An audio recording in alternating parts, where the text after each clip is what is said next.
Students, good afternoon everybody. कैसे हो आप सभी? तो देखिए, उम्मीद करता हूँ कि आप सब अच्छे होंगे और आप अपने कॉन्सेप्ट को पढ़ रहे होंगे, ठीक है ना। यानी कि जो ग्रामेटिकल कॉन्सेप्ट है आप उनको एंजॉय कर रहे होंगे। ओके, जितने भी मैंने प्रीवियस लेक्चर में आपको कॉन्सेप्ट पढ़ाए हैं और सिखाने की कोशिश की है। तो देखिए, आज मैं जो टॉपिक स्टार्ट करने जा रहा हूँ वो ग्रामर का बेहद इंपॉर्टेंट टॉपिक है। ओके, बेहद इंपॉर्टेंट, यानी कि ये मान के चलिए कि इसके बिना ग्रामर का निर्माण हो ही नहीं सकता। कोई भी सेंटेंस आप यूज कर लो, असर्टिव हो, ठीक है ना जी, इंपेरेटिव हो, इंटेरोगेटिव हो, एक्सक्लामेटरी हो और ऑप्टेटिव हो, कोई भी सेंटेंस बिना इस टॉपिक के बन ही नहीं सकता जो टॉपिक मैं आज आपको पढ़ाने जा रहा हूं। यानी कि आप मान सकते हो कि इस टॉपिक में सारे टॉपिक जुड़े हुए होते हैं और सभी टॉपिक इस टॉपिक से लिंक होते हैं जो टॉपिक मैं स्टार्ट करूंगा। तो देखिएगा, जो ये आज टॉपिक होगा वो होगा वर्ब का। ओके, तो वर्ब का टॉपिक हम आज पढ़ने जा रहे हैं और उम्मीद करता हूं कि आप सब इसको अच्छे से समझोगे। ओके, क्योंकि वॉइस नरेशन, ठीक है ना, और बहुत से टॉपिक वर्ब से लिंक होते हैं। बिना वर्ब के आप किसी भी एग्जाम को क्या, यानी कि कोई भी सेंटेंस नहीं बना सकते, ठीक है ना। अगर आपको वर्ब की नॉलेज नहीं है तो आप कोई भी कंपटीशन के एग्जाम में इंग्लिश को तो क्लियर नहीं कर सकते। ओके, तो वर्ब का बेसिक नॉलेज होना बेहद जरूरी है। तो हम देखिएगा वर्ब के टॉपिक को बिल्कुल डिटेल से पढ़ेंगे। ओके, तो देखिए, सबसे पहले जो क्वेश्चन होता है ये वही होता है कि जो वर्ब है क्या।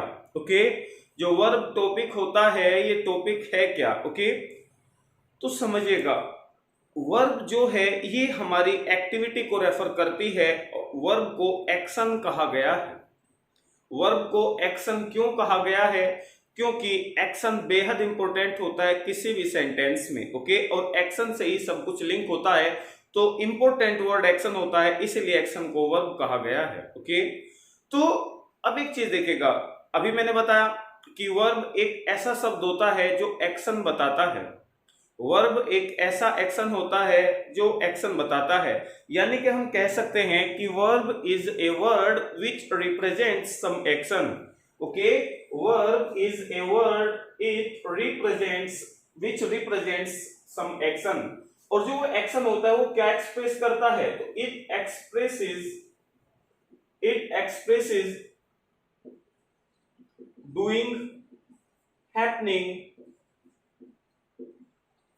और बीइंग। तो देखिएगा, फिर से मैं बता दूं कि वर्ब एक ऐसा वर्ड होता है, verb is a word which represents some action and it expresses doing, happening and being. Okay, तो वर्ब एक ऐसा वर्ड होता है जो एक्शन रिप्रेजेंट करता है और वो एक्शन या तो डूइंग होता है या हैपनिंग होता है या फिर बीइंग होता है। ओके, क्या डूइंग है, क्या हैपनिंग है, कुछ एग्जांपल्स के जरिए मैं सिखाना चाहूंगा आप सभी को। देखिएगा, मान लो मैंने एक सेंटेंस लिखा कि Ravi shouted at him. Ravi shouted at them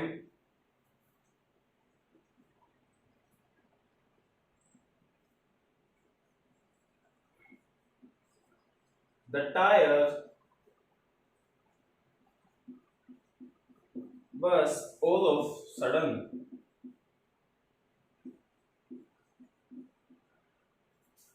third sentence है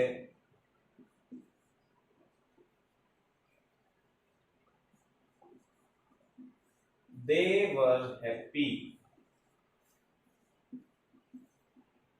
देखिएगा, ये तीन सेंटेंस मैंने लिखा, ठीक है ना, और ये तीन सेंटेंस जो मैंने लिखे हैं इनमें मैं बताऊंगा कि जो वर्ब है वो कौन से वर्ड हैं और वो क्या मतलब बता रहे हैं। देखिएगा, Ravi shouted at them. Okay, तो रवि ने मतलब उन पर चिल्लाया, रवि।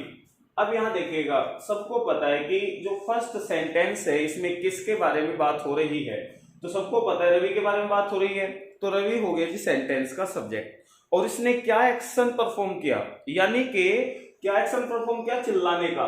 तो जो साउटेड है, तो साउटेड जो वर्ड है ये हमें एक्शन रिप्रेजेंट करा रहा है, और कोई भी एक्शन क्या होती है, वर्ब। तो हम कह सकते हैं जो साउटेड है ये सेंटेंस में वर्ब है, ठीक है ना, जो बता रही है कि रवि ने क्या एक्शन परफॉर्म किया। ओके, तो रवि चिल्लाया उन पर, ठीक है, तो देम हैज ही ऑब्जेक्ट जो रिसीवर है। खैर, तो मैं आपको बता दूं रवि साउटेड एट देम, तो साउटेड यहां वर्ब है, और इस वर्ब से हमें क्या पता चल रहा है, डूइंग, हैपनिंग या फिर बीइंग। तो देखिएगा रवि उन पर चिल्लाया, तो इसका मतलब क्या है कि रवि ने चिल्लाने का काम किया, तो रवि हैज ए डूअर, मतलब करने वाला क्या है, जी डूअर, एक्शन को रिप्रेजेंट करने वाला, एक्शन को परफॉर्म करने वाला जो होता है वो डूअर होता है। तो रवि तो हो गया डूअर, क्या किया, साउटेड मतलब चिल्लाया, तो साउटेड क्या है जी, एक एक्शन वर्ब है जो बता रही है हमें डूइंग, यानी कि किसी ने कुछ किया। तो साउटेड एक वर्ब है और ये क्या बता रही है, डूइंग, और किसने किया, रवि ने। ओके, नेक्स्ट देखिएगा, the tyre burst all of sudden, ठीक है, मतलब अचानक से टायर बर्स्ट हो गया। तो एक चीज बताओ, टायर ने कुछ किया, भाई टायर ने अपने आप तो कुछ नहीं किया, क्या टायर को कुछ हुआ, हाँ, हम कह सकते हैं यहां पर कुछ किया नहीं गया है, यहां पर किसी के साथ कुछ हुआ है। तो यहां पर जो आपने वर्ब देखी वो क्या है, बर्स्ट, क्योंकि द टायर क्या है, सब्जेक्ट। तो बर्स्ट वर्ब यहां क्या बता रही है, डूइंग या हैपनिंग। स्टार्टिंग में जो सेंटेंस था साउटेड वर्ब डूइंग बता रही थी, क्योंकि रवि ने वो एक्शन परफॉर्म किया, लेकिन हमें पता है टायर ने कुछ किया नहीं है, टायर को कुछ हुआ है। तो जो बर्स्ट वर्ब है ये हमें क्या बता रही है, हैपनिंग, कि यहां पर किसी ने कुछ किया नहीं है बल्कि किसी के साथ कुछ हुआ है। थर्ड सेंटेंस देखिएगा, दे वर हैप्पी, मतलब वे लोग खुश हैं। तो यहां पर एक चीज बताइएगा, यहां पर जो वर्ब है ये पता है वर है। ओके, वर यहां पर वर्ब है, क्या यहां पर कुछ बताया जा रहा है, मतलब बताया तो ये जा रहा है कि वे खुश है, लेकिन ये देखो यहां पर कोई कुछ कर रहा है या यहां पर किसी के साथ कुछ हो रहा है। तो आपने समझा और आपने सोचा कि इस सेंटेंस में ना तो कोई कुछ कर रहा है, ना ही किसी के साथ कुछ हो रहा है, बल्कि यहां तो केवल जो ये दे है ना सब्जेक्ट, इनकी स्टेट बताई जा रही है कि वे लोग खुश हैं। ओके, और स्टेट बताने का काम कौन कर रही है, वर्ब, यानी लिंकिंग वर्ब इसको बोलते हैं हम। ओके, तो यहां पर इस वर्ब से, यानी कि जो वर्ब है इस वर्ब से ना तो बताया जा रहा है कि कोई कुछ कर रहा है, ना ही किसी के साथ कुछ हो रहा है, बल्कि यहां किसी की स्टेट बता जा रही है होने की, ठीक है ना। तो इसीलिए इसको बोलते हैं बीइंग, बी का मतलब होना, तो इसको बोल देते हैं बीइंग। फिर से बता दो, देखिएगा समझिएगा, ऑथेंटिक कॉन्सेप्ट यही है कि वर्ब एक ऐसा वर्ड होता है जो कुछ एक्शन रिप्रेजेंट करता है, और वो एक्शन हमें बताता है डूइंग, हैपनिंग या बीइंग। तो कोई भी वर्ब होती है वह तो डूइंग होती है, हैपनिंग होती है और बीइंग होती है। ओके, एक दो सेंटेंस से और समझिएगा,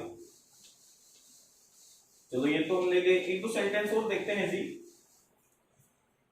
जैसे मैंने एक सेंटेंस लिखा, राम लाफ लाउडली। ओके, तो सेकंड है राम फेल डाउन, और थर्ड सेंटेंस है राम वाज ए स्टूडेंट। देखिएगा,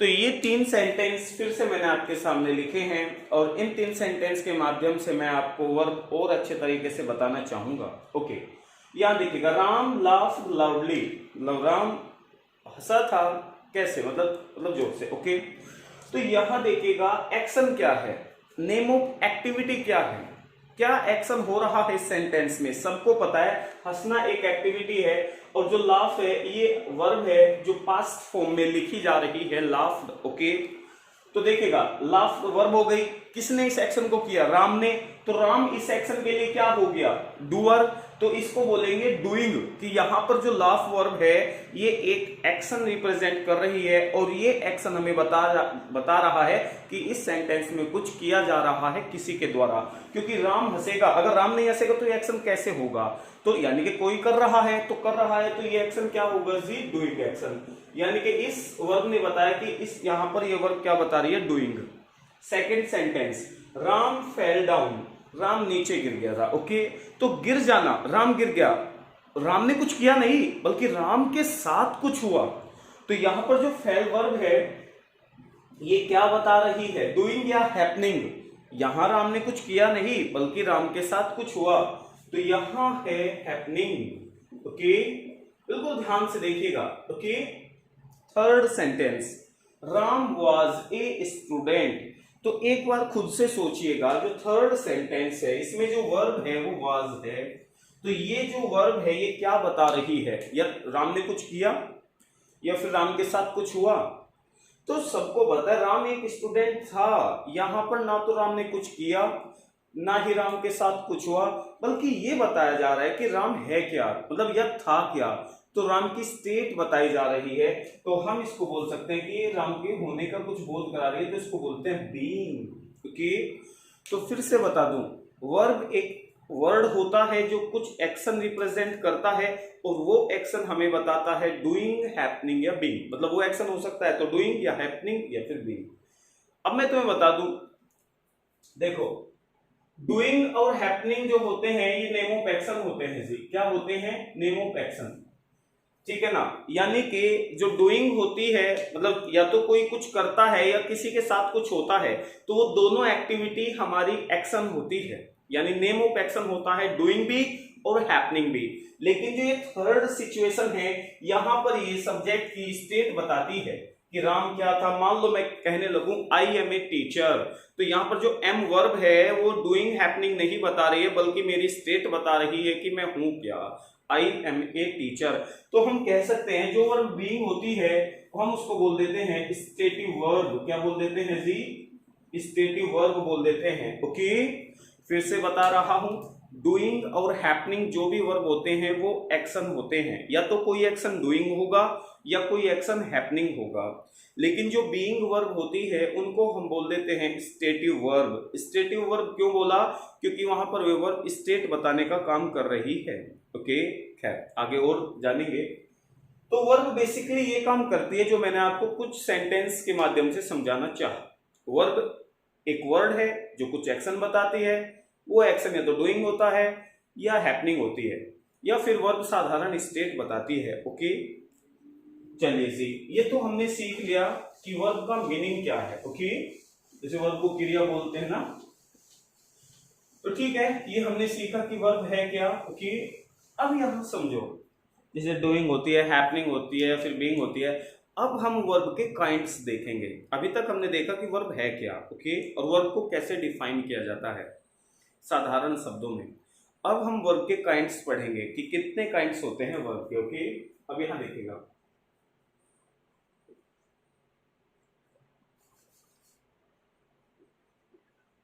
तो काइंड्स ऑफ वर्ब, तो हम अब ये पढ़ेंगे। ओके, काइंड्स यानी टाइप्स ऑफ वर्ब। अगर मैं आपसे पूछूं कि कितने प्रकार की वर्ब होती है, जरा खुद से सोचो कि जो वर्ब होता है उसके टाइप कितने होते हैं। तो मैं आपको बता दूं, देखो आपके माइंड में चल रहा होगा दो, कोई तीन, कोई चार, मतलब ये चल रहा होगा, ठीक है ना। वर्ब के वैसे तो तीन टाइप होते हैं। ओके, थ्री टाइप होते हैं वर्ब के। नंबर फर्स्ट, मैंने क्या बताया, वर्ब के थ्री टाइप्स होती है, तीन प्रकार की वर्ब होती है, जिनमें से पहली वर्ब, देखो एक चीज देखो, जैसे हमने पढ़ा कि जो वर्ब होती है वो डूइंग और हैपनिंग होती है। तो जो डूइंग और हैपनिंग होती है वो एक्शन होता है। अब जो डूइंग और हैपनिंग वर्ब आएगी वो किस फॉर्म में आएगी, वो कौन बताएगी? वो बताती है हमें ऑक्सिलरी वर्ब, यानी कि हेल्पिंग वर्ब। यानी कि काइंड्स ऑफ वर्ब में जो पहली वर्ब होती है ये होती है जी ऑक्सिलरी वर्ब। ऑक्सिलरी को क्या बोलते हैं जी? Helping verb. Okay, helping verb, यानी कि ऑक्सिलरी वर्ब वे ऑक्सिलरी वर्ब होती है जो हमें मेन वर्ब को चूज करने में, यानी कि मेन वर्ब किस फॉर्म में आएगी ये कैसे पता चलता है, ये हमें हेल्पिंग वर्ब से ही पता चलता है। एक सीधी सी भाषा में हम कह सकते हैं कि हेल्पिंग वर्ब, नाम ही पता लग रहा है कि नाम हेल्पिंग वर्ब है, हेल्प से बना है जो वर्ड, यानी कि हेल्पिंग वर्ब वे वर्ब होती है जो मेन वर्ब की हेल्प करती है। हेल्पिंग वर्ब से ही हम मेन वर्ब को डिफरेंट फॉर्म में एग्जिस्ट करते हैं। आपने देखा होगा हैज हैव होता है तो थर्ड फॉर्म में होता है, इज एम आर होता है, वाज वर होता है तो आईएनजी लगा देते हैं मेन वर्ब में। तो किसकी सहायता से? Helping verb. तो हम कह सकते हैं ऑक्सिलरी वर्ब वे वर्ब होती है जो मेन वर्ब की सहायता करती है, ओके, जिसके थ्रू हम मेन वर्ब को सही फॉर्म में चुनते हैं, ओके। तो खैर, तो ऑक्सिलरी वर्ब क्या होती है जी? हेल्पिंग वर्ब होती है। अब मैं एक चीज और बताना चाहूंगा। चलो, ये तो हमें पता लग गया कि काइंड्स ऑफ वर्ब में पहली वर्ब होती है auxiliary, helping verb, okay, help करती है जो मेन वर्ब को। अब मैं आपको ये भी बताना चाहूंगा कि जो हेल्पिंग वर्ब होती है ये भी काइंड्स होते हैं इसके भी, ठीक है ना। तो हेल्पिंग वर्ब जो होती है ये भी दो प्रकार की होती है। तो हेल्पिंग वर्ब भी कितनी होती है जी? दो प्रकार की होती है। पहली जो होती है ये होती है प्राइमरी वर्ब्स। क्या होती है? ऑक्सिलरी का एक पार्ट होता है प्राइमरी वर्ब। प्राइमरी वर्ब किसका पार्ट होता है यदि आपसे पूछा जाए तो प्राइमरी वर्ब हेल्पिंग वर्ब का पार्ट होता है, ओके। अब ये क्वेश्चन है कि प्राइमरी वर्ब को हेल्पिंग वर्ब का ए पार्ट माना गया है, तो प्राइमरी वर्ब का काम क्या होता है और ये सेंटेंस में क्यों यूज की जाती है? तो मैं तुम्हें बता दूं कि प्राइमरी वर्ब वे ऑक्सिलरी वर्ब होती है जो मेन वर्ब से पहले आकर टेंस को फॉर्म करती है। फिर से बता दूं, प्राइमरी वर्ब वे वर्ब होती है जो मेन वर्ब से पहले आकर टेंस बताती है, यानी टेंस बताने का काम किया जाता है किसके द्वारा? प्राइमरी वर्ब के द्वारा। यानी प्राइमरी वर्ब्स के थ्रू हम क्या फॉर्म करते हैं? Tense, okay. अब मैं तुम्हें बता दूं कि प्राइमरी वर्ब जो होती है ये कितनी होती है। एक तो होती है बी और उसकी फॉर्म, सेकंड होती है जी डू और उसकी फॉर्म, और थर्ड होती है जी हैव और उसकी फॉर्म, ओके। तो यानी जो प्राइमरी वर्ब है वो भी तीन तरह से कैटेगराइज की गई है, बी और उसकी वर्ब, डू और उसकी वर्ब, हैव और उसकी वर्ब। चलो खैर, मैं तो बता दूं बी में कौन कौन सी वर्ब आती है जी? इज हो गया, एम हो गया, आर हो गया, वाज वर और बी, ठीक है ना, और बी। खैर ये होते हैं जी। तो मैं बता दूं कि जो बी होती है उसकी फॉर्म कौन कौन सी होती है? Is, am, are, was, were और बी और been. Been is am are क्या बताता है? इज एम आर क्या बताता है जी? प्रेजेंट, ठीक है ना, यानी कि टेंस किस कौन सा है? प्रेजेंट। वाज वर बताता है पास्ट। बी बेस फॉर्म होती है, यानी कि बी बेस फॉर्म होती है खुद, और जैसे बी की first form is am are, second हो गई वाज वर, तो बी खुद बेस फॉर्म हो गई, और बी होती है कंटिन्यूअस फॉर्म। अब ये क्वेश्चन है कि जो बी है, सबसे पहले मैंने बताया प्राइमरी वर्ब के थ्रू हम टेंस बताते हैं। तो इज एम आर यानी बी की फॉर्म कौन से टेंस बताएगी, यानी बी की फॉर्म कौन से टेंस में आती है ये ध्यान देना। तो बी की फॉर्म आती है जी continuous tense, okay, continuous tense. यानी कि अगर आपसे पूछा जाए ग्रामर में जो टेंस में कंटिन्यूअस टेंस होता है, जिसमें एक्शन कंटिन्यू होता है, प्रोग्रेसिव होता है, उसमें प्राइमरी की कौन सी वर्ब आती है? तो बी की फॉर्म आती है, याद रखना। बी की वर्ब कंटिन्यूटी बताती है, यानी कंटिन्यूअस टेंस में आती है। डू की फॉर्म कौन कौन सी होती है जी? डू, डज और डिड। सबको पता है डू डज प्रेजेंट और डिड होता है पास्ट, ओके। तो डू की फॉर्म कौन सा टेंस बताती है? इनडेफिनिट। जो इंडेफिनिट स्टेट होती है ये डू की फॉर्म बताती है, यानी कि जो इंडेफिनिट टेंस होते हैं वो डू की फॉर्म बताते हैं। बात रही हैव की, तो हैव की फॉर्म कौन सी होती है जी?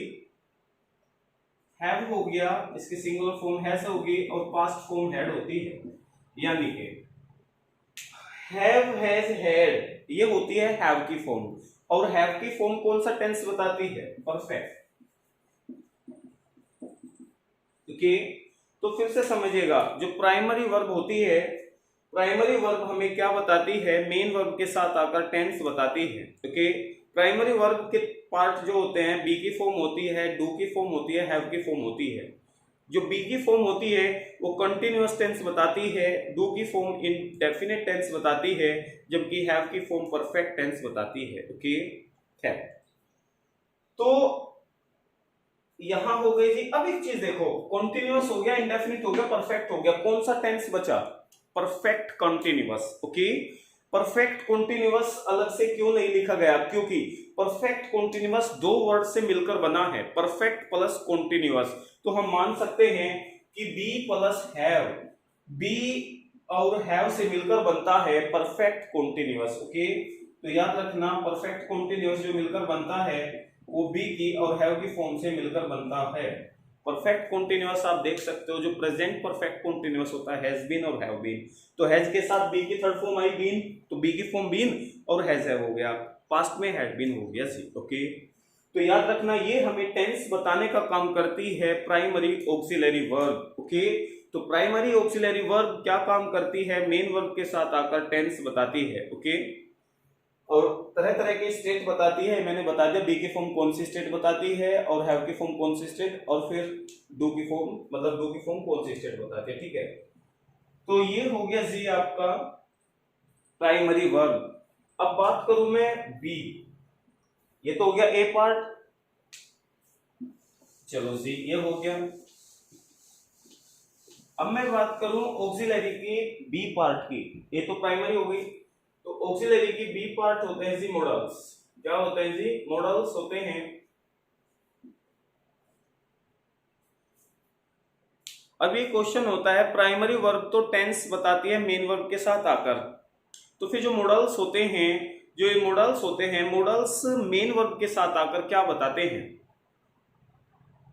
तो मैं आपको बता दूं, अगर आपसे कोई पूछे कि जो मॉडल्स होता है वो जो ऑक्सिलरी का ही पार्ट होता है, सबसे पहले तो आपका ये डाउट क्लियर हुआ। अगर किसी को डाउट होगा कि जो मॉडल्स होते हैं, कि मॉडल्स जो होते हैं वो किस वर्ब का पार्ट है, ऑक्सिलरी या फिर मेन वर्ब, तो किसका पार्ट है, ऑक्सिलरी का बी पार्ट है।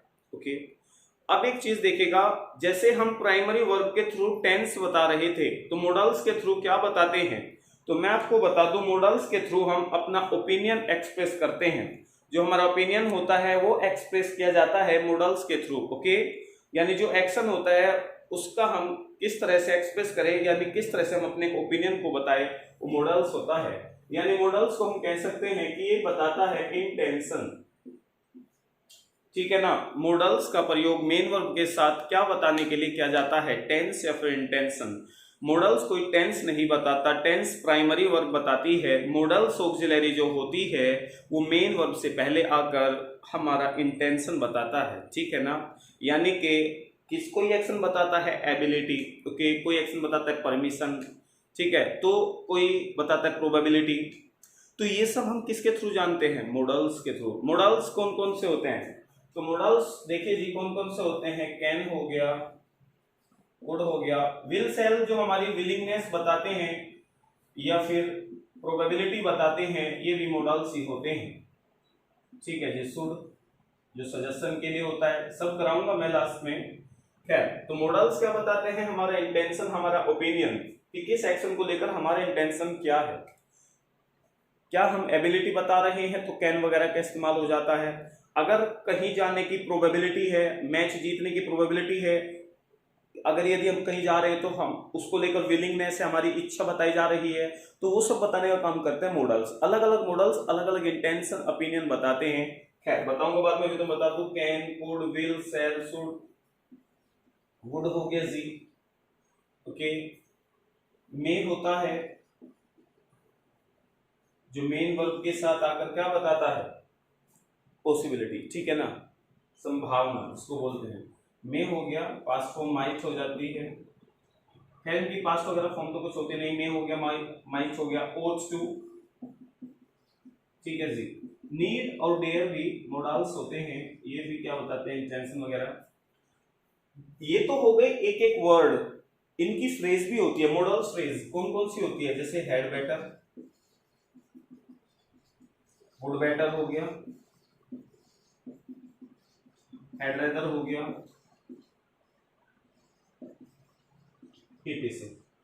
यूज्ड टू भी होता है। तो ये सब मॉडल्स होते हैं। मॉडल्स किसका पार्ट होता है, ऑक्सिलरी वर्ब का। मॉडल्स के थ्रू हम क्या रेफर करते हैं, अपना ओपिनियन रेफर करते हैं किसी एक्शन को लेकर, या इंटेंशन बताते हैं। तो देखिएगा, can, could, will, shall, should, would, may, might, ought to, need, dare, had better, would better. Had better एक फ्रेज है क्योंकि ये दो वर्ड से मिलकर बन रही है, ये सब मॉडल्स है, एक वर्ड है, जबकि ये फ्रेज है तो इसको बोलते हैं models phrase. Okay, auxiliary phrase. खैर, तो ये क्या है, ये मॉडल्स है, इनके थ्रू हम अपनी क्या बताते हैं, इंटेंशन बताते हैं। ओके, तो ये हो गई जी ऑक्सिलरी वर्ब, और उसके हो गए दो पार्ट, प्राइमरी और मॉडल्स। प्राइमरी का प्रयोग मेन वर्ब के साथ करके हम क्या रेफर करते हैं, टेंस। जबकि मॉडल्स का प्रयोग मेन वर्ब के साथ करके हम क्या रेफर करते हैं, अपनी इंटेंशन एक्शन को लेकर या फिर अपना ओपिनियन। ओके, खैर इनको हम पढ़ेंगे अलग से सब क्लास में, कैन का यूज कहाँ, कुड का यूज कहाँ, एक एक को पढ़ेंगे, ठीक है। अभी तो मैं वर्ब लेकर चल रहा हूँ, इसमें बाद में उनकी क्लास रखेंगे। ओके, तो देखिएगा ये बात जो मैं कर रहा था, ये किसकी कर रहा था, ऑक्सिलरी वर्ब की। ओके, किसकी कर रहा था जी, ऑक्सिलरी वर्ब की कर रहा था। पहली बात, ऑक्सिलरी वर्ब क्या काम करती है, केवल हेल्प करती है किसकी, मेन वर्ब की। अब हम क्या सीखेंगे, ये तो है जो काइंड्स ऑफ वर्ब की बात कर रहे थे, उसका पहला पार्ट, यानी वर्ब का पहला टाइप। अब हम वर्ब के दूसरे टाइप को समझते हैं। वर्ब का पहला टाइप हमें बताता है या तो टेंस या फिर हमारा इंटेंशन। अब जो हेल्पिंग वर्ब होती है वो किसको हेल्प करती है, वही हमारा दूसरा टाइप है। तो हेल्पिंग वर्ब जिसको हेल्प करती है वो दूसरा टाइप क्या होता है हमारा, यानी उसको बोलते हैं मेन वर्ब। ओके, तो हेल्पिंग वर्ब जिसको हेल्प करती है, ऑक्सिलरी वर्ब किसको हेल्प करती है, मेन वर्ब को, वही हमारा सेकंड टाइप होता है वर्ब का। अब खैर, तो मेन वर्ब क्या होती है, यही हमारा एक्शन होता है जो हमने स्टार्टिंग में पढ़ा था, डूइंग, हैपनिंग, बीइंग, ये होती है मेन वर्ब। और डूइंग हैपनिंग को जो हेल्प करती है वो होती है ऑक्सिलरी वर्ब, और वो होता है काइंड्स नंबर फर्स्ट। ओके, खैर, तो सेकंड देखिएगा, सेकंड है हमारा मेन वर्ब। अब क्वेश्चन ये है कि मेन वर्ब के भी कुछ पार्ट होते हैं क्या, जैसे ऑक्सिलरी वर्ब के हमने पढ़े।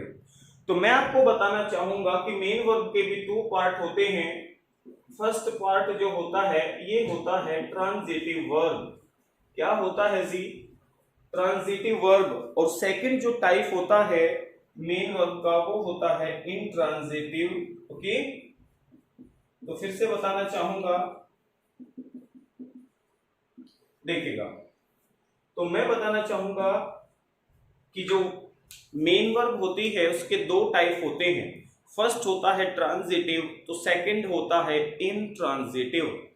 इनकी अगर मैं हिंदी की बात करूं तो ट्रांजिटिव को कहा जाता है सकर्मक क्रिया और इंट्रांजिटिव को कहा जाता है अकर्मक क्रिया। ओके, चलिए जी, अब हम कैसे पहचान करें कि कोई जो डूइंग है, हैपनिंग है, वो हमारी ट्रांजिटिव वर्ब है या फिर इंट्रांजिटिव, क्योंकि हमें इसका पता होना चाहिए। ओके, तो देखिएगा, साधारण सी मैं बात बताऊं, ट्रांजिटिव वर्ब यानी कोई भी मेन वर्ब ट्रांजिटिव वर्ब तभी होती है जब मेन वर्ब के साथ उसका अपना ऑब्जेक्ट आता है। क्या कहा, हम ये लिख सकते हैं हैव ऑब्जेक्ट्स। ओके, यानी कि जब किसी वर्ब के बाद ऑब्जेक्ट आएगा तो वो वर्ब ट्रांजिटिव हो जाएगी। सकर्मक क्रिया इसी को इसलिए बोला जाता है से प्लस क्रम, यानी क्रम के साथ जो क्रिया आती है वो सकर्मक क्रिया कहलाती है। कि इंट्रांजिटिव वर्ब में क्या होता है, डोंट हैव ऑब्जेक्ट।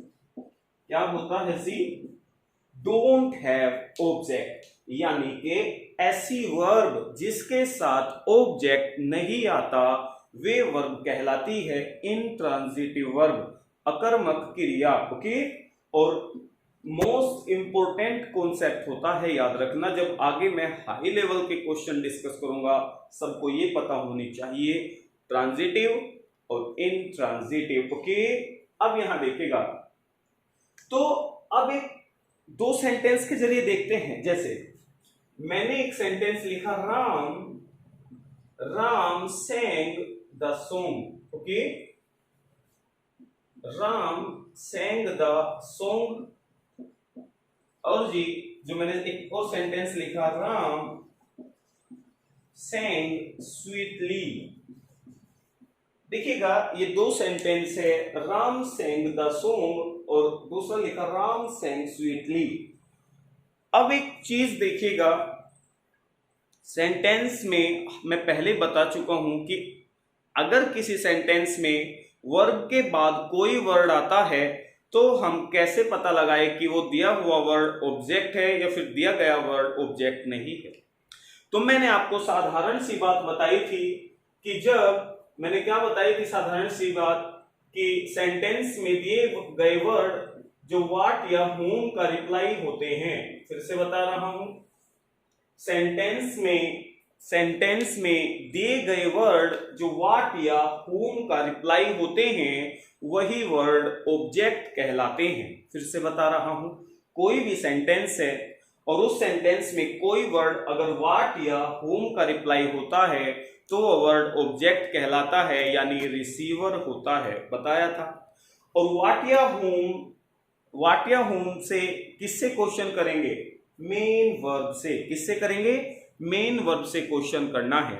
यदि मेन वर्ब में आपने व्हाट या whom से क्वेश्चन किया और रिप्लाई में कोई वर्ड मिला तो वो ऑब्जेक्ट होगा, अदरवाइज सेंटेंस में ऑब्जेक्ट नहीं है यदि व्हाट या whom का रिप्लाई आपको मिल नहीं रहा है। ओके, देखिएगा, राम सेंग द सॉन्ग, यानी राम सेंग, अपने आप से क्वेश्चन करो व्हाट डिड राम सिंग, कि राम ने क्या गाया था। तो व्हाट डिड राम सिंग, तो व्हाट क्या गाया था? The song. तो द सॉन्ग सबको पता है व्हाट का रिप्लाई है। अगर ये व्हाट का रिप्लाई है तो ये हो गया जी ऑब्जेक्ट, और ऑब्जेक्ट नाउन या प्रोनाउन होता है, ये नाउन है जी। ओके, ये मैं पहले ही बता चुका हूं। तो फिर से देख लो, राम सेंग द सॉन्ग, हमने व्हाट का रिप्लाई मांगा तो हमें सॉन्ग मिला, और सॉन्ग क्या हो गया? ऑब्जेक्ट। यानी कि इस सेंटेंस में मेन वर्ब के बाद ऑब्जेक्ट आ रहा है। इसका मतलब क्या है? सेंग मेन वर्ब तो है ही, लेकिन मेन वर्ब का भी कौन सा पार्ट है? ट्रांजिटिव या इंट्रांजिटिव? तो हम कह सकते हैं सेंग हमारी जो वर्ब है ये ट्रांजिटिव वर्ब है, क्योंकि ये अपना ऑब्जेक्ट ले रही है। Okay, second sentence, Ram sang sweetly. तो राम सेंग स्वीटली हमने लिखा, तो अब हमें ये देखना है सेंग जो है वर्ब इसके बाद, क्योंकि सेंग क्या है? एक्टिविटी है, नेम ऑफ एक्शन है, तो नेम ऑफ एक्शन क्या हो जाती है? वर्ब। तो इस वर्ब से क्वेश्चन करिएगा व्हाट या whom लगाकर। यदि रिप्लाई में वर्ड आ रहा है इसका मतलब ऑब्जेक्ट होगा या फिर नहीं होगा। ओके, तो देखिएगा, राम सिंग व्हाट डिड राम सिंग, तो व्हाट क्या ऑप्शन है? स्वीटली थोड़ा ही। whom did Ram Singh, whom को ऑप्शन तो है ही नहीं कि किसको। तो अब ना तो व्हाट का रिप्लाई आ रहा है ना ही सेंटेंस में whom का रिप्लाई है। इसका मतलब जो स्वीटली वर्ड है ये ऑब्जेक्ट नहीं है। तो स्वीटली किसका रिप्लाई है? ये देखो जरा, कि राम ने गाया था। यहां तो है कि राम ने गाना गाया था, लेकिन अब मैं कहूं कि राम ने गाया था, हाउ डिड राम सिंग, राम ने कैसा गाया था, यानी गाने का तरीका क्या था? तरीका। तो जो स्वीटली है ना, ये बता रहा है किसको? गाने के तरीके को बता रहा है, मैनर को बता रहा है। और मैनर किसका रिप्लाई होता है? हाउ वर्ड का, ठीक है ना। तो सेंटेंस में जो वर्ड हाउ का रिप्लाई होते हैं मैनर बताने के लिए, तो वो वर्ड क्या कहलाते हैं? वो वर्ड कहलाते हैं एडवर्ब। तो वो वर्ड कौन सी पार्ट ऑफ स्पीच होती है? एडवर्ब होती है।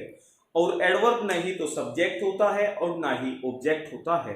तो इस सेंटेंस में मेन वर्ब ऑब्जेक्ट नहीं ले पा रही है, क्या केवल यहां मेन वर्ब का क्या बताया जा रहा है? तरीका बताया जा रहा है, और जो एडवर्ब होता है। तो इस सेंटेंस में ऑब्जेक्ट नहीं है, तो सेंग क्या हो गया जी? इंट्रांजिटिव वर्ब हो गई। ओके, तो फिर से बता दूं कि सेंटेंस में दिया गया वर्ड यदि व्हाट या whom का रिप्लाई होता है तो वही वर्ड ऑब्जेक्ट होते हैं। नाउन या प्रोनाउन हो सकते हैं, ये भी कह सकते हो, क्योंकि नाउन या प्रोनाउन में ही ऑब्जेक्ट बनने का एट्रीब्यूट होता है या ऑब्जेक्ट बनने का फंक्शन अदा करते हैं नाउन या प्रोनाउन, जो पार्ट्स ऑफ स्पीच होते हैं।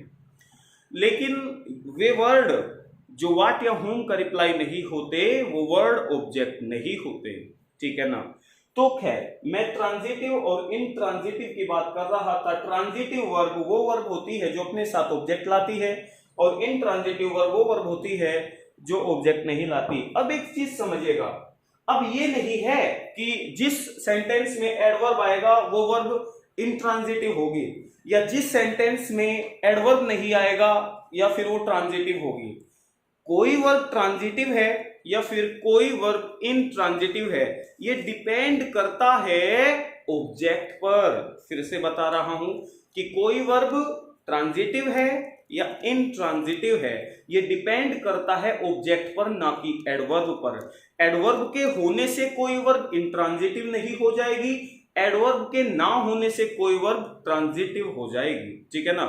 ट्रांजिटिव और इंट्रांजिटिव जो डिपेंड करती है वो करती है ऑब्जेक्ट पर। जैसे इस स्वीटली को मैं ऊपर भी लिख सकता था कि Ram saying the song sweetly, तो ये वर्ब ट्रांजिट इंट्रांजिटिव थोड़े ही हो जाती। अरे स्वीटली बाद में लिख दिया हमने कि राम ने गाना गाया था, मधुर गाया था, स्वीटली गाया था, तो स्वीटली को यहां लिख देने से ये वर्ब इंट्रांजिटिव नहीं हो गई और यहां हटाने से ट्रांजिटिव नहीं हो गई। स्वीटली जो है एडवर्ब, एडवर्ब को आप ऑब्जेक्ट के बाद भी यूज कर सकते हो और बिना ऑब्जेक्ट के भी यूज कर सकते हो। केवल वर्ब जो होती है वो ट्रांजिटिव इंट्रांजिटिव कौन बताता है? ऑब्जेक्ट बताता है। ये चीज मैं आपको बता दूं, ठीक है, समझ गए? खैर, और सेंटेंस लेंगे कुछ, देखिएगा, इसीलिए कहते हैं कि कॉन्सेप्ट से पढ़ेगा। वर्ब बेहद इंपॉर्टेंट टॉपिक होता है, पहले ही बता दूं। अब मैं आपको बताऊं, देखो अभी बताया कि वे वर्ड जो सेंटेंस में व्हाट या whom का रिप्लाई होंगे, व्हाट या whom का, वे वर्ड कहलाएंगे ऑब्जेक्ट। ये पहले भी बता चुका था, बस एक बार रिवाइज कर रहा हूं। और वे वर्ड जो सेंटेंस में हाउ का रिप्लाई होंगे, व्हेन का रिप्लाई होंगे, वेयर का रिप्लाई होंगे या फिर वाई का रिप्लाई होंगे, वे वर्ड क्या कहलाएंगे? जी एडवर्ब कहलाएंगे। ओके, और जो ऑब्जेक्ट होता है वो कौन होता है? नाउन या प्रोनाउन। देखिएगा, एडवर्ब कहलाएंगे। हाउ, हाउ क्या बताता है कि एक्शन कैसे किया गया, एक्शन का तरीका, कि हाउ लगा के हम सेंटेंस में क्या फाइंड करते हैं कि एक्शन का मैनर क्या था, कि किसी स्पीकर ने या लिसनर एक ने यदि कोई एक्शन किया है तो वो कैसे किया गया। तो हाउ जो बताता है वो एक्शन का मैनर बताता है, मैनर। व्हेन, व्हेन बताता है कि एक्शन कब हुआ, एक्शन का जो टाइम था वो प्रेजेंट था या पास्ट था या फिर फ्यूचर था। तो व्हेन लगाकर हम सेंटेंस में क्या फाइंड करते हैं? व्हेन लगाकर हम सेंटेंस में एक्शन के टाइम को फाइंड करते हैं, टाइम को। तो व्हेन से हमें क्या मिलता है जी? एक्शन के टाइम, यानी एक्शन के होने का पता चलता है। वेयर, जो WH वर्ड वेयर होता है, इससे हम सेंटेंस में क्या फाइंड करते हैं कि किसी सेंटेंस में जो एक्शन लिखा गया है वो एक्शन कहां पर एग्जिस्ट कर रहा है, वो एक्शन कहां हो रहा है। तो वेयर से हम क्या फाइंड करते हैं? प्लेस, यानी स्थान। ओके, तो हाउ से मैनर, व्हेन से एक्शन का टाइम, वेयर से एक्शन का प्लेस, और वाई से जो मिलता है वो मिलता है एक्शन का रीजन। तो हम कह सकते हैं कि ये जो चार वर्ड रहते हैं हाउ, व्हेन, वेयर, वाई, ठीक है ना, तो इनसे हमें एक्शन के तरीके का पता चलता है, एक्शन के समय का पता चलता है, एक्शन के स्थान का पता चलता है, या एक्शन क्यों किया गया इसका पता चलता है। और वो सारे के सारे कौन सा पार्ट ऑफ स्पीच होगा? एडवर्ब होगा। और एडवर्ब सब्जेक्ट ऑब्जेक्ट नहीं होता, क्योंकि सब्जेक्ट और ऑब्जेक्ट का जो एट्रीब्यूट होते हैं वो होते हैं नाउन या प्रोनाउन। ओके, खैर, और नाउन या प्रोनाउन किससे मिलते हैं? व्हाट या whom से। व्हाट या whom से क्या मिलता है? ऑब्जेक्ट। हु से मिलता है सब्जेक्ट, ठीक है, वो भी नाउन या प्रोनाउन में होता है, ठीक है। खैर, ये हो गया। हाउ से स्टेट भी पता लगती है, हाउ आर यू, तुम कैसे हो, तो फाइन वगैरह हो, तो स्टेट भी हाउ बताता है। तो समझ गए आप? अगर आपको सेंटेंस में एडवर्ब फाइंड करना है तो सेंटेंस में आपको किस क्वेश्चन वर्ड से क्वेश्चन करना होगा? हाउ से, व्हेन से, वेयर से और वाई से। ओके ओके, तो देखिएगा कुछ सेंटेंस के द्वारा मैं आपको और इसको डेप्थ समझाना चाहूंगा। ओके, समझिएगा। जैसे फिर से बताया, सेंटेंस में दी गई वर्ब ट्रांजिटिव है या इनट्रांजिटिव है, ये डिपेंड करता है ऑब्जेक्ट। एडवर्ब कुछ नहीं बताएगा वर्ब के बारे में, एडवर्ब तो केवल हमें एक्स्ट्रा इंफॉर्मेशन प्रोवाइड कराता है, ठीक है। जैसे मान लो मैंने एक सेंटेंस लिखा, राम डाइड यस्टरडे।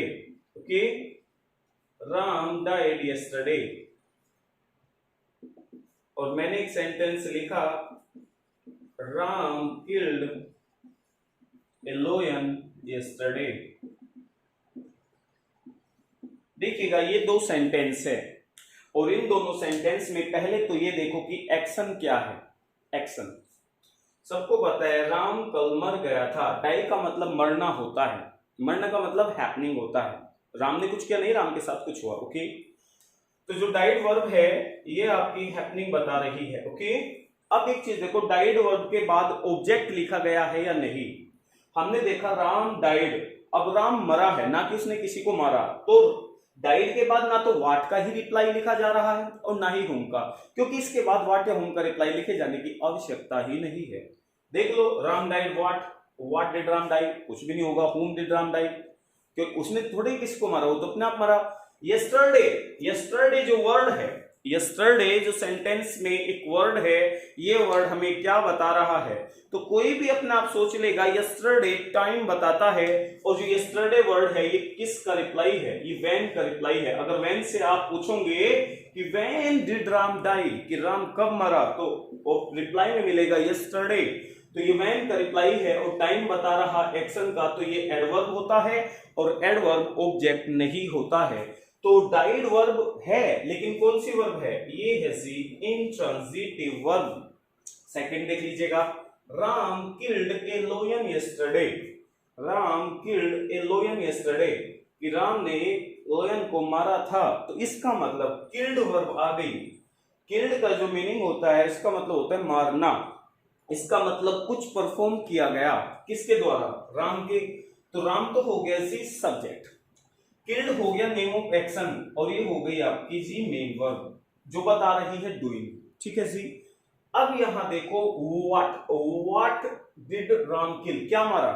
11। तो व्हाट का रिप्लाई है, व्हाट का रिप्लाई क्या होता है? ऑब्जेक्ट। तो इस वर्ब के बाद वो वर्ड लिखा जा रहा है जो एक्शन के इफेक्ट को रिसीव कर रहा है। ऑब्जेक्ट हम रिसीवर को बोलते हैं, जो एक्शन के इफेक्ट को रिसीव करता है वो होता है ऑब्जेक्ट। और यहां पर लोयन ने किल के इफेक्ट को रिसीव किया है। और यस्टरडे देख लीजिएगा, इसमें भी एडवर्ब है। तो एडवर्ब लिख देने से हम ये डिसाइड नहीं कर सकते कि वर्ब मतलब ट्रांजिटिव है या इंट्रांजिटिव। वर्ब तभी हम निष्कर्ष निकाल सकते हैं किसी भी वर्ब का कि वो ट्रांजिटिव है इंट्रांजिटिव, कि उसके बाद ऑब्जेक्ट है नहीं है। तो यहाँ ऑब्जेक्ट भी है और एडवर्ब भी है, कोई दिक्कत नहीं है। और ये वर्ब क्या हो गई? ये वर्ब हो गई जी ट्रांजिटिव वर्ब। समझ में आई बात? चलो जी और देखते हैं।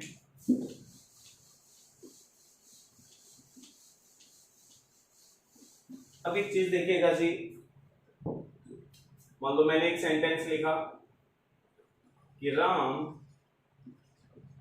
बोट ए कार, और मैंने एक सेंटेंस लिखा राम गेव मी ए कार। ओके। और एक सेंटेंस लिखा राम, हमने एक थर्ड सेंटेंस लिखा राम टॉट हिम यस्टरडे।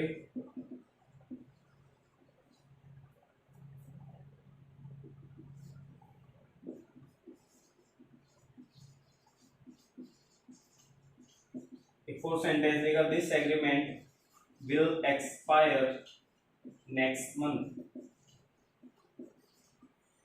देखो ये 4 सेंटेंस है। अब चारों सेंटेंस में ये देखिएगा कि जो वर्ब आई हुई है, जो एक्शन आया हुआ है, जो डूइंग बता रहा है, इनमें से कौन सी वर्ब ट्रांजिटिव है और कौन सी वर्ब इंट्रांजिटिव है, पहले तो ये लिखिएगा। स्टार्टिंग में लिखा है कि राम बोट ए कार, तो एक्शन क्या हुआ है? एक्शन हुआ है खरीदने का, ठीक है ना। किसके द्वारा खरीदी गई? राम। ये तो हो गया जी डूअर इस एक्शन का, यानी ये बता रहा है डूइंग एक्शन। ओके। अब ये देखो व्हाट या होम का रिप्लाई है या नहीं है। Ram boat what, what did Ram by, तो क्या खरीदा? कार। तो ए कार जो है जी ये ऑब्जेक्ट है जो व्हाट का रिप्लाई है। तो बोट जो वर्ब हो गई, ये कौन सी वर्ब हो गई जी? Transitive verb. ओके। फिर यहां देखिएगा राम गेव मी ए कार। इस बार सेंटेंस में जो वर्ब आई है वो गेव वर्ब आई है, यानी पास्ट टेंस की वर्ब है गेव, गिव की सेकंड फॉर्म। ओके। तो राम गेव मी ए कार। अभी देखिएगा व्हाट, व्हाट का ऑप्शन लीजिएगा। व्हाट डिड राम गिव, कि राम ने क्या दिया। तो व्हाट का ऑप्शन आ गया जी कार, तो ये तो हो गया व्हाट का ऑप्शन हो गया जी ऑब्जेक्ट। लेकिन इस सेंटेंस में होम का रिप्लाई भी है। जैसे आपने देखा होम डिड राम गिव, कि किसको दी राम ने कहा, किसको? मी, मुझे। तो यानी मी भी लिखा हुआ है, और मी भी क्या होता है जी? ऑब्जेक्ट होता है। जो स्पीकर होता है इसको ऑब्जेक्टिव केस होता है, ठीक है। तो इस दूसरे सेंटेंस में 2 ऑब्जेक्ट लिखे गए हैं, तो ये वर्ब भी क्या हो गई जी? ट्रांजिटिव वर्ब हो गई जब इसके बाद ऑब्जेक्ट है। थर्ड सेंटेंस आपने देखा राम टॉट हिम यस्टरडे, कि राम ने उसको पढ़ाया था कल। तो किसको पढ़ाया था? होम का रिप्लाई आ गया नहीं, व्हाट का तो नहीं है, होम का तो है कि भाई पढ़ाने वाला कौन था? राम। लेकिन एक्शन के यानी पढ़ाने के प्रभाव को किसने रिसीव किया? रिसीवर कौन है? हिम। तो रिसीवर हो गया जी, ये हो गया जी ऑब्जेक्ट। यस्टरडे बता रहा है कि हिम जो है उसने पढ़ने का काम और राम ने पढ़ाने का काम कब किया, तो यस्टरडे व्हेन का रिप्लाई है। व्हेन का रिप्लाई हमें क्या बता रहा है, टाइम, और टाइम क्या होते हैं जी, एडवर्ब। ओके, ये एडवर्ब हो गया। तो एडवर्ब डिपेंड नहीं, एडवर्ब नहीं बताता, ठीक है ना, या कोई वर्ब ट्रांजिटिव इंट्रांजिटिव डिपेंड नहीं होता एडवर्ब पर, वो डिपेंड करता है ऑब्जेक्ट। क्या, तो ये वर्ब भी क्या हो गया जी, ट्रांजिटिव। तो तीनों सेंटेंस में जो वर्ब है वो ट्रांजिटिव है। एक fourth sentence, this agreement will expire next month, क्योंकि this agreement will expire next month. एक चीज देखिएगा, सब्जेक्ट क्या है, this agreement will expire. Expire का मतलब क्या होता है, खत्म होना है, खत्म करना। तो एक्सपायर का मतलब होता है खत्म होना। तो खत्म होना क्या होता है, सी हैपनिंग होता है। तो दिस एग्रीमेंट विल एक्सपायर, इसने किसी को खत्म नहीं किया, एग्रीमेंट खत्म हुआ। तो एक्सपायर वर्ब के बाद ऑब्जेक्ट नहीं है और ना ही लिखे जाने की आवश्यकता है। तो अगर एक्सपायर वर्ब के बाद ऑब्जेक्ट नहीं है तो एक्सपायर वर्ब जो है ये आपकी होगी जी सेंटेंस में intransitive verb. Okay, intransitive verb. Next month क्या बता रहा है, नेक्स्ट मंथ एक्सपायर होने के टाइम को बता रहा है, और जो वर्ड टाइम, प्लेस या मैनर या रीजन को रिप्रेजेंट करते हैं वो वर्ड एडवर्ब होता है। और एडवर्ब सब्जेक्ट ऑब्जेक्ट नहीं होता, क्योंकि सब्जेक्ट ऑब्जेक्ट नाउन या प्रोनाउन होता है। ठीक है, तो हमने यहाँ इतना सीखा कि फोर्थ सेंटेंस में जो वर्ब है वो इंट्रांजिटिव है, बाकी तीनों में ट्रांजिटिव है। ओके, इतना समझ आया। अब मैं इस कॉन्सेप्ट को थोड़ा आगे बढ़ाना चाहता हूं। ये तो तुम्हें पता लग गया कि अब जो वर्ब होगी उसको कैसे फाइंड करें कि वो ट्रांजिटिव है इंट्रांजिटिव, इतनी देर में मैंने वो ही बताया। ओके, देखिएगा, अब मैं आपको ये बताना चाहता हूं छोटी सी बात। बोट जो वर्ब है वो कितने ऑब्जेक्ट लेकर आई अपने साथ, एक। टोट जो वर्ब है वो कितना ऑब्जेक्ट लेकर आई, एक। जबकि गेव जो वर्ब है ये कितने ऑब्जेक्ट लेकर आई, मी और एक आर। यानी कि मेन वर्ब अपने साथ दो ऑब्जेक्ट मिला सकती है। ओके, पहले और तीसरे सेंटेंस में मेन वर्ब के साथ एक ऑब्जेक्ट है, जबकि दूसरे सेंटेंस में कितने ऑब्जेक्ट है जी, दो। ओके, अब मैं आपको ये बात बताना चाहता हूं कि मेन वर्ब जो होती है ट्रांजिटिव तब होती है जब उसके साथ ऑब्जेक्ट हो। ओके जी, हो गया। अब हमें ये डिसाइड करना है कि मेन वर्ब के साथ, हमने अभी देखा मेन वर्ब के साथ एक ऑब्जेक्ट भी हो सकता है और मेन वर्ब के साथ ज्यादा से ज्यादा दो ऑब्जेक्ट भी हो सकते हैं। यानी कि ऑब्जेक्ट दो प्रकार के होते हैं, पहले भी बताया था। ऑब्जेक्ट दो प्रकार के होते हैं, एक तो डायरेक्ट ऑब्जेक्ट और एक होता है जी इनडायरेक्ट ऑब्जेक्ट। ओके, एक तो वो ऑब्जेक्ट जो मेन वर्ब का डायरेक्ट ऑब्जेक्ट हो और एक ऑब्जेक्ट जो मेन वर्ब का इनडायरेक्ट ऑब्जेक्ट है, यानी मेन वर्ब के साथ दो ऑब्जेक्ट भी हो सकते हैं। तो अब एक चीज देखो, जब मेन वर्ब के साथ एक ऑब्जेक्ट आता है तब भी मेन वर्ब ट्रांजिटिव, और जब मेन वर्ब के साथ दो ऑब्जेक्ट आते हैं तब भी मेन वर्ब ट्रांजिटिव होती है। लेकिन अब समझो, एक ऑब्जेक्ट आता है तब भी ट्रांजिटिव, दो आता है तब भी ट्रांजिटिव। तो इसका मतलब ट्रांजिटिव वर्ब भी कितने प्रकार की हो गई, वेरी गुड, ट्रांजिटिव भी दो प्रकार की होती है। ऐसी ट्रांजिटिव वर्ब जिसके साथ एक ऑब्जेक्ट आता है और ऐसी ट्रांजिटिव वर्ब जिसके साथ दो ऑब्जेक्ट आते हैं। ओके, तो ट्रांजिटिव वर्ब भी दो प्रकार की होती है, याद रखना। ट्रांजिटिव वर्ब भी कितने प्रकार की होती है जी, ट्रांजिटिव वर्ब दो प्रकार की होती है।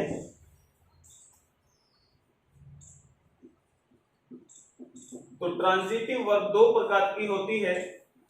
जो फर्स्ट होती है जी वो होती है मोनो ट्रांजिटिव, और सेकंड होती है जी डाई ट्रांजिटिव। ओके, तो ट्रांजिटिव वर्ब भी दो प्रकार की होती है, एक मोनो ट्रांजिटिव और एक होता है जी डाई ट्रांजिटिव। अब मोनो क्या है, डाई क्या है, जरा समझो। याद रखना, मोनो जो वर्ड होता है, यदि किसी वर्ड के मतलब कोई रूट जो है वर्ड है, यदि किसी वर्ड के स्टार्टिंग प्रेफिक्स में मोनो दिखाई दिया आपको, प्रेफिक्स में ही आएगा मोनो वर्ड, जिस मोनोलिथ होता है, मोनोलॉग होता है और मोनो ट्रांजिटिव होता है। तो मोनो वर्ड यदि प्रेफिक्स के रूप में आ रहा है किसी भी वर्ड में, ठीक है ना, तो मोनो का जो रूट होता है वो होता है सिंगल। तो मोनो जो वर्ड होता है उसका मीनिंग क्या होता है, सिंगल होता है।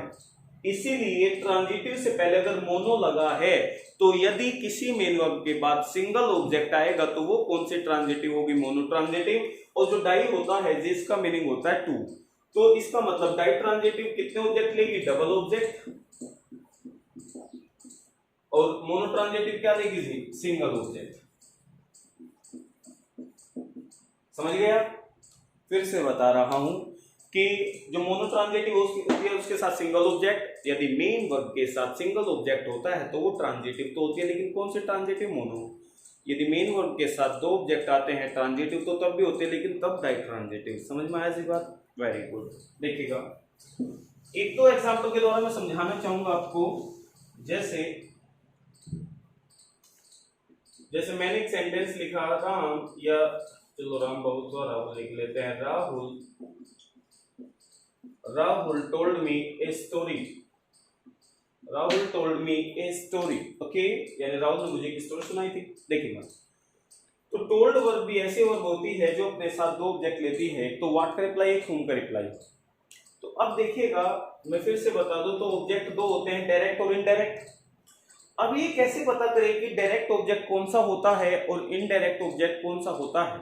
तो मैंने सिंपली बताया था, जो ऑब्जेक्ट व्हाट के रिप्लाई होंगे तो वो डायरेक्ट ऑब्जेक्ट होंगे, और जो वर्ड होम का रिप्लाई होते हैं वो इनडायरेक्ट ऑब्जेक्ट होते हैं। देखिएगा फिर से बता दूं कि जो वर्ड व्हाट, यदि सेंटेंस में दो ऑब्जेक्ट होंगे तो उनमें एक व्हाट का रिप्लाई, एक होम का रिप्लाई होगा। व्हाट का रिप्लाई डायरेक्ट ऑब्जेक्ट होता है, होम का रिप्लाई इनडायरेक्ट होता है, रिसिपेंट होता है। अब मैं तुम्हें बता दूं कि यदि किसी सेंटेंस में हमें ये देखना हो कि कौन सा ऑब्जेक्ट डायरेक्ट है और कौन सा ऑब्जेक्ट इनडायरेक्ट है, तो वो हम व्हाट या होम की मदद से पहचान पाएंगे। देखिएगा एक्शन यहाँ पर टोल्ड है, तो व्हाट डिड राहुल टेल, कि राहुल ने क्या बताया था। तो यदि हम व्हाट का रिप्लाई लेंगे तो व्हाट का रिप्लाई क्या हुआ, ए स्टोरी। तो ए स्टोरी कौन सा ऑब्जेक्ट है जी, डायरेक्ट ऑब्जेक्ट। फिर हमें होम का रिप्लाई लेना है कि होम डिड राम टेल, मतलब किसको बताई थी। तो मी जो हो गया, मतलब जो रिसीव कर रहा था एक्शन के इफेक्ट को, वो रिसिपेंट होता है, और ये हो गया जी इनडायरेक्ट ऑब्जेक्ट। तो इस सेंटेंस में दो ऑब्जेक्ट है, एक तो डायरेक्ट है और एक इनडायरेक्ट ऑब्जेक्ट है। यदि हमें ये फाइंड करना है कि दिए गए सेंटेंस में कौन सा वर्ड डायरेक्ट ऑब्जेक्ट है और कौन सा वर्ड इनडायरेक्ट ऑब्जेक्ट है, ये फाइंड करने का मैंने तरीका बताया। तो ए स्टोरी डायरेक्ट है और मी इनडायरेक्ट है। इससे भी सिंपल आपको मैं एक कॉन्सेप्ट बताता हूं। सेंटेंस में यदि दो ऑब्जेक्ट है और उनमें से कोई एक थिंग है और कोई एक ऑब्जेक्ट पर्सन है, तो याद रखना जो सभी थिंग होगी वो डायरेक्ट ऑब्जेक्ट होगी और जो पर्सन होंगे वो इनडायरेक्ट ऑब्जेक्ट होगा। ये भी एक सिंप्लीकेशन आप कर सकते हो, ठीक है ना। जैसे मी कौन हुआ, मी स्टोरी के प्रभाव को रिसीव कर रहा है, रिसिपेंट हो रहा है, तो रिसिपेंट है तो ये इनडायरेक्ट ऑब्जेक्ट है, पर्सन है। ये स्टोरी कोई पर्सन नहीं है तो वो डायरेक्ट ऑब्जेक्ट है मेन वर्ब का, ओके। तो खैर ऐसे हम डिसाइड कर सकते हैं डायरेक्ट और इनडायरेक्ट। फिर मैंने ये कहा जब मेन वर्ब के साथ दो ऑब्जेक्ट आती है, ट्रांजिटिव तो होती है, लेकिन कौन सी, डाई ट्रांजिटिव, ओके। तो कौन सी होती है, फिर ट्रांजिटिव डाई ट्रांजिटिव होती है, ओके। तो खैर ये समझना अपना कि ट्रांजिटिव होती है डाई, मोनो कौन सी होती है और कैसे पहचाने। और एक चीज और बताना चाहूंगा, यदि सेंटेंस में दो ऑब्जेक्ट आते हैं तो हम तभी देखते हैं डायरेक्ट और इनडायरेक्ट। लेकिन यदि सेंटेंस में एक ही ऑब्जेक्ट है, भले ही वो पर्सन है और भले ही वो थिंग्स है, वो डायरेक्ट ऑब्जेक्ट होगा।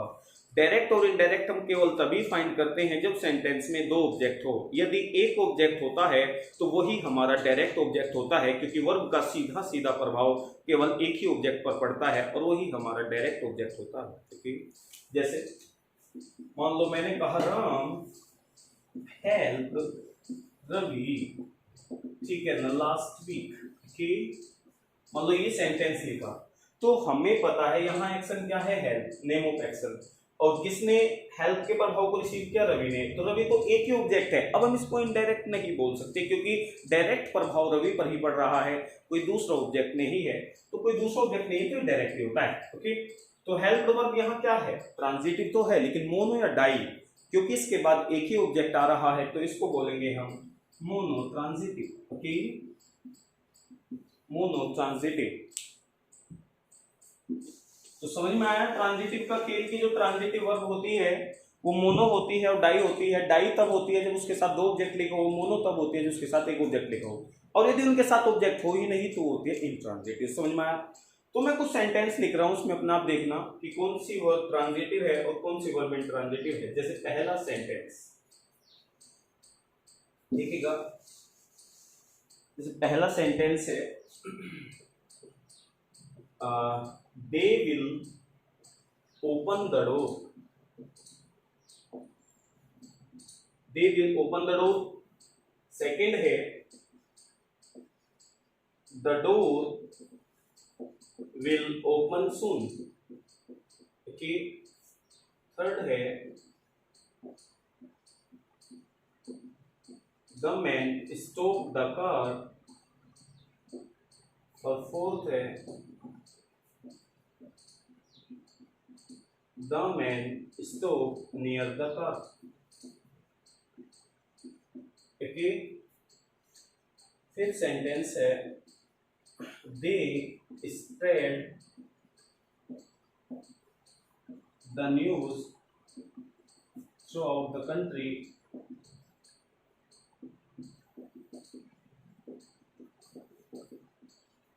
या फिर हम कहेंगे the news spread throughout the country. Okay. या फिर 7 में लिखेंगे the man is selling the phone.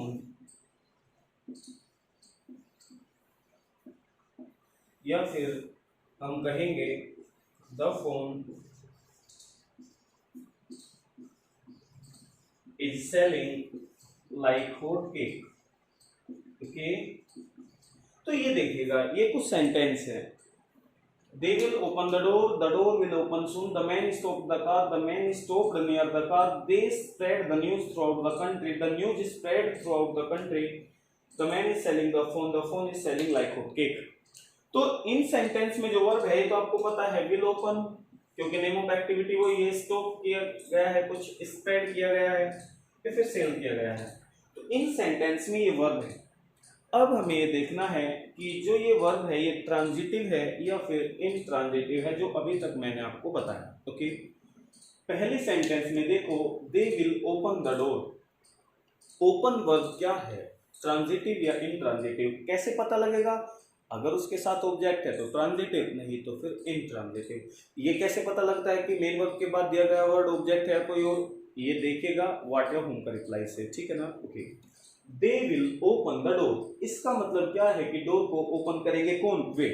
तो इसका मतलब ओपन कौन करेंगे? वे करेंगे, यानी डूअर दे रखा है उस वर्ब के साथ, मतलब एक्शन के साथ उसका डूअर है। इसका मतलब ये एक्शन हमें डूइंग बता रहा है। और फिर ऑप्शन आया व्हाट विल दे ओपन, क्या ओपन करेंगे? The door.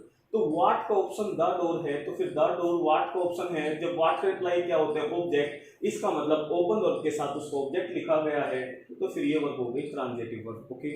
Next, the door will open soon. Door तो अपने आप को ओपन नहीं करेगा, इसका मतलब डोर यहाँ डूअर नहीं है, यानी सब्जेक्ट तो है लेकिन वो वर्ब का डूअर नहीं है।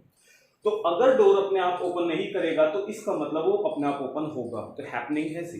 तो द डोर विल ओपन सून, लेकिन ओपन वर्ब के बाद एक वर्ड लिखा हुआ है सून। क्या ये वर्ड ऑब्जेक्ट है या फिर कुछ और है? ये पता लगेगा व्हाट या होम के रिप्लाई से।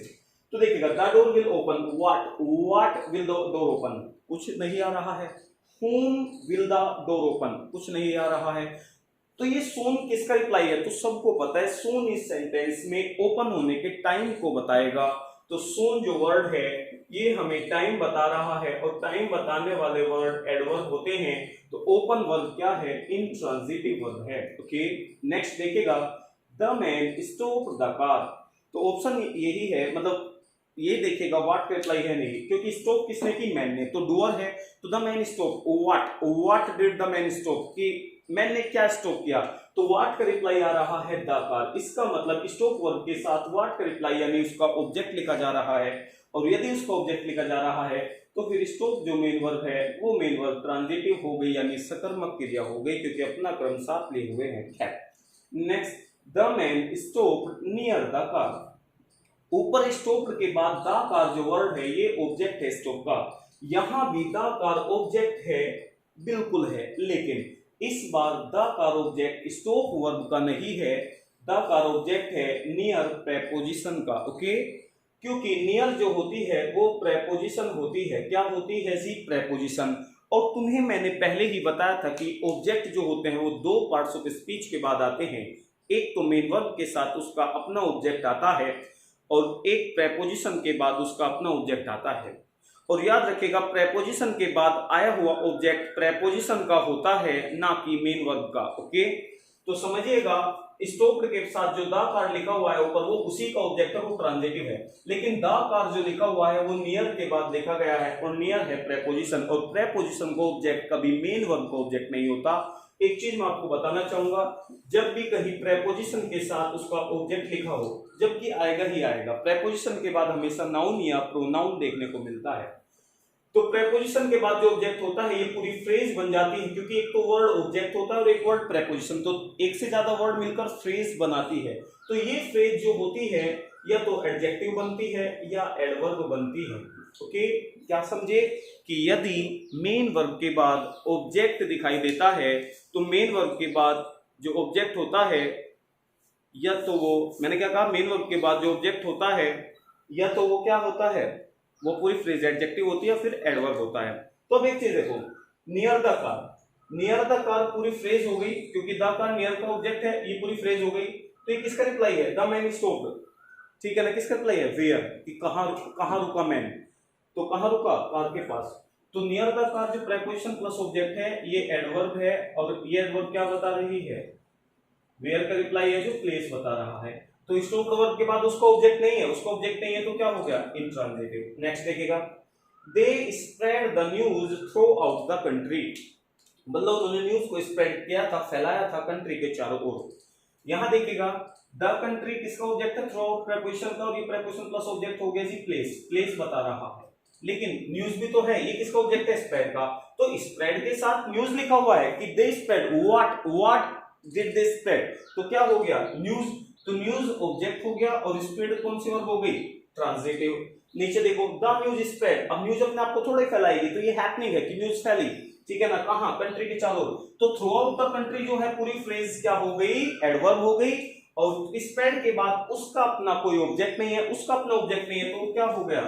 Intransitive verb. नीचे देखिएगा, the man is selling the phone, कि मैन फोन को मतलब बिक रहा है। तो यहां देखिएगा, तो मैन यानी जो सेल कर रहा है फोन को, मैन कर रहा है, मैन डूअर है, और सेलिंग वर्ड यहां डूइंग बता रहा है। What is the man selling, क्या बेच रहा है? फोन। तो द फोन व्हाट का रिप्लाई है, और ये ऑब्जेक्ट है। जब मेन वर्ब के साथ उसका ऑब्जेक्ट है तो फिर ये मेन वर्ब क्या हो गई? ट्रांजिटिव। लेकिन नीचे देखो, the phone is selling like hot cake, तो फोन, क्या फोन भी बेचता है क्या किसी को? नहीं ना, फोन को बेचा जाता है, फोन अपने आप थोड़ा ही बेचेगा कुछ। तो फोन इज सेलिंग, फोन बिक रहा है, लाइक हॉट केक। एक वर्ड देखिएगा, लाइक वर्ड क्या है? वैसे तो लाइक का मतलब पसंद करना होता है, क्या यहाँ पर लाइक का मतलब पसंद करना है? नहीं, क्योंकि लाइक का मतलब जब पसंद करना होता है तो वो एक मेन वर्ब होती है, जबकि मेन वर्ब तो यहाँ सेलिंग आ रहा है। तो लाइक याद रखिएगा, मेन वर्ब के साथ साथ प्रेपोजिशन भी होती है। क्या होती है? मेन वर्ब के साथ प्रेपोजिशन भी होते हैं, प्रेपोजिशन के साथ उसका ऑब्जेक्ट आ रहा है हॉट केक। और लाइक हॉट केक क्या है? एक इडियम होती है कि तेजी से बिक रहा है। तो लाइक हॉट केक क्या है जी? हाउ का रिप्लाई है, और ये एडवर्ब है, यानी कि प्रेपोजिशन के साथ ऑब्जेक्ट क्या बनाता है? एडवर्ब या एडजेक्टिव फ्रेज बनाता है, तो ये एडवर्ब है। तो सेलिंग के साथ यहाँ उसका कोई ऑब्जेक्ट नहीं है, तो सेलिंग वर्ब क्या हो गई? इंट्रांजिटिव हो गई। तो हमने इन सेंटेंस को डिस्कस किया, तो ये देखा कि कौन सी वर्ब ट्रांजिटिव है और कौन सी वर्ब इंट्रांजिटिव है, अच्छे से हमने पढ़ा।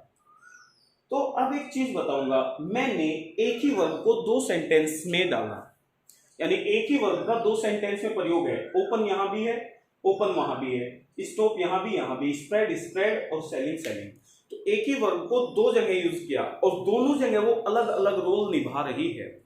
किसी सेंटेंस में तो ट्रांजिटिव, तो किसी सेंटेंस में वो इंट्रांजिटिव हो रही है। ओके, अब क्यों हो रही है तो मैंने बताया, जब ऑब्जेक्ट ले रही है तो ट्रांजिटिव, ऑब्जेक्ट नहीं ले रही है तो इंट्रांजिटिव। अब मैं इसका एक असली तरीका बताना चाहता हूं कि इनमें, इसमें ओपन का मीनिंग क्या है, उसमें क्या है। जैसे बताया था, यहां ओपन का मतलब क्या होता है, खोलना, यहां होता है खुलना। तो मैं आपको एक चीज बताना चाहता हूं कि कुछ वर्ब तो ऐसी होती है जो डूइंग होती है, जो बताती है कि किसी ने कुछ किया। फिर से बता रहा हूं कि ग्रामर में कुछ वर्ब ऐसी होती है जो केवल डूइंग होती है और हमें ये बताती है कि किसी ने कुछ किया। और ग्रामर में कुछ वर्ब ऐसी होती है जो हैपनिंग होती है और जो हमें बताती है कि किसी ने कुछ किया नहीं, उसके साथ कुछ हुआ। लेकिन ज्यादातर वर्ब ऐसी होती है कि वो डूइंग भी होती है और वो हैपनिंग भी होती है। तो कौन सी होती है, जैसे ओपन वर्ब है, इसका मतलब क्या होगा, खोलना भी होता है, खुलना भी होता है, ठीक है ना जी। रन, चलना भी होता है, चलाना भी होता है। स्टॉप, रुकना भी होता है, रोकना भी होता है। फ्लाई, उड़ना भी होता है, उड़ाना भी होता है। जैसे birds fly in the sky, तो बर्ड्स फ्लाई हो रही है तो उसको उड़ा नहीं रहा है, वो हैपनिंग हो रही है। लेकिन अगर मैं कहूं कि आई फ्लाई द काइट डेली, ठीक है, मैं पतंग उड़ाता हूं, तो मैं उड़ाता हूं, तो क्या है, तो फ्लाई का मतलब उड़ना भी होता है, उड़ाना भी होता है। स्प्रेड का मतलब फैलना भी होता है, फैलाना भी होता है। ओके, बहुत सी वर्ब है।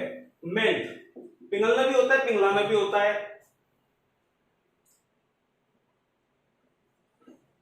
बर्न होता है, जलना भी होता है, जलाना भी होता है। प्रूव, साबित करना भी होता है, साबित होना भी होता है। ग्रो, ग्रो करना भी होता है, ग्रो होना भी होता है, ठीक है। तो ओपन हुआ, रन हुआ, स्टॉप हुआ, सेल हुआ, बेचना भी होता है, बिकना भी होता है, ईटीसी। खैर बहुत सी वर्ब होती है। तो कुछ वर्ब ऐसी होती है जो डूइंग भी होती है और हैपनिंग भी होती है, ठीक है। जैसे हमने अभी उन सेंटेंस में पढ़ा था, किसी सेंटेंस में ओपन का मतलब खुलना था तो खोलना भी था, स्टॉप का मतलब रुकना भी था तो रोकना भी था, ठीक है ना। तो बात एक वर्ब होती है, नहाना भी और नहलाना भी। खैर अब एक चीज देखिएगा, तो इन वर्ब से हमें पता लगता है ये डूइंग भी होती है और हैपनिंग भी होती है, डूइंग भी होती है और हैपनिंग भी होती है।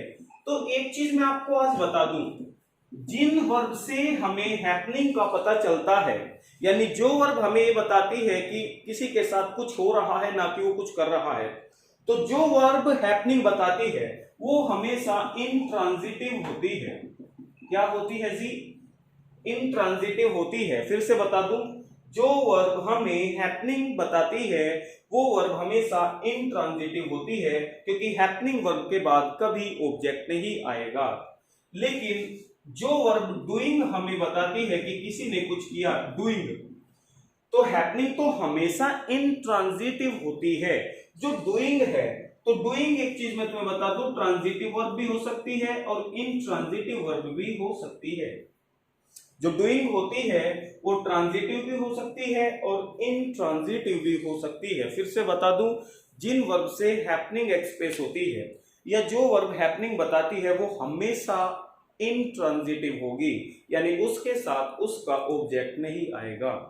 लेकिन जो वर्ब डूइंग बताती है वो ट्रांजिटिव भी होती है और इंट्रांजिटिव भी होती है। कैसे पता चलेगा कि वो डूइंग वर्ब ट्रांजिटिव और इंट्रांजिटिव, तब से यही बता रहा हूं कि जिन वर्ब के बाद व्हाट या होम का रिप्लाई लिखा हो या लिखा जा सकता हो वो वर्ब ट्रांजिटिव होती है, और जिन वर्ब के साथ व्हाट या होम का रिप्लाई नहीं लिखा है और नहीं लिखा जा सकता है वो वर्ब हैपनिंग होती है, यानी वो मतलब डूइंग भी हो तो इंट्रांजिटिव होती है। ओके, खैर तो समझ गए आप, हैपनिंग हमेशा इंट्रांजिटिव और डूइंग हमेशा ट्रांजिटिव भी हो सकती है और इंट्रांजिटिव भी हो सकती है। ओके, इसको मैं दूसरे तरीके से भी एक्सप्रेस कर सकता हूं, कह सकता हूं जो वर्ब ट्रांजिटिव है वो केवल क्या होती है, डूइंग या हैपनिंग है, दोनों, केवल डूइंग, क्योंकि डूइंग किस में आ रहा है, केवल डूइंग में आ रहा है ट्रांजिटिव वर्ब, तो ट्रांजिटिव जो होती है वो डूइंग होती है।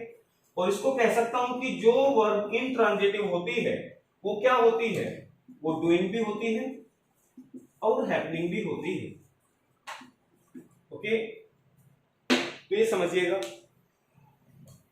खैर ये भी हुआ। तो अभी तक हमने दो वर्ब पढ़ी, ऑक्सिलरी और मेन वर्ब। खैर ये मेन वर्ब पढ़ा, डूइंग हैपनिंग का खेल। खैर तो ट्रांजिटिव और इंट्रांजिटिव आपने पढ़ा, उसमें मैंने बताया भी डाई भी मोनो भी। तो आज के सेशन में हमने कवर किया, मैं अपना सेशन आज यही समाप्त करता हूं आज। तो वर्ब का जो फर्स्ट टॉपिक था, फर्स्ट डे था, उसके सेशन को मैंने यही समाप्त किया। इसमें हमने काइंड्स ऑफ वर्ब में 2 काइंड्स पढ़े, ऑक्सिलरी और जी मेन वर्ब। ऑक्सिलरी में हमने पढ़ा 2 वर्ब होती है, प्राइमरी और मोडल्स।